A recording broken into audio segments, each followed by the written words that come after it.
Per il ciclo di incontri migliori si diventa Veneti verso l'eccellenza, ci siamo incontrati a Monastere Treviso presso la sede della Texa il 22 di ottobre per parlare di formazione non stop per puntare al top.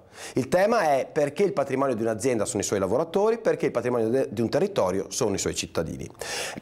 Abbiamo parlato di formazione, abbiamo intervistato e abbiamo lasciato parlare molti imprenditori, manager, professionisti, membri di cooperative e cittadini. Il tema della formazione è particolarmente sentito. Il primo punto è che la formazione è qualcosa su cui si deve investire in maniera continuativa. La formazione intanto non è scuola fine a se stessa, ma è qualcosa che aiuta ad imparare a raggiungere i propri obiettivi e serve a raggiungere i propri obiettivi mano a mano che gli obiettivi cambiano.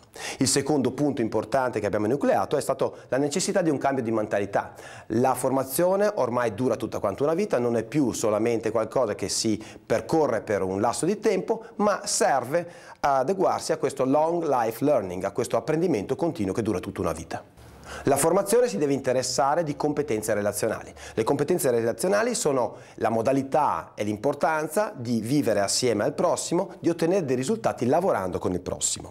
La discussione si è rivolta poi alle necessità delle aziende. È fondamentale identificare i bisogni delle aziende per prima cosa e poi identificare i bisogni della persona. Certamente sono stati sottolineati le necessità di adeguare i fondi sociali europei e le organizzazioni che erogano fondi per la formazione alle reali necessità del mercato. Per tutti i presenti comunque la formazione è un momento di opportunità e l'opportunità viene da una parte data e da una parte colta. È fondamentale che in qualche modo chi si trova a usufruire della formazione sia conscio della grande possibilità che gli si presenta in questo momento. Anche per quanto riguarda gli imprenditori è necessario un cambio culturale. La formazione è la garanzia ed è la chiave per ottenere risultati in un mondo sempre più complesso e sempre più necessitante di soluzioni creative ed innovative. La formazione, sia tecnica che soft skills, quindi competenze personali, diventa quindi una chiave per il successo aziendale. L'imprenditore che non comprende questa nuova forma e nuova risorsa per le aziende è destinato ad essere tagliato fuori dalla competizione internazionale.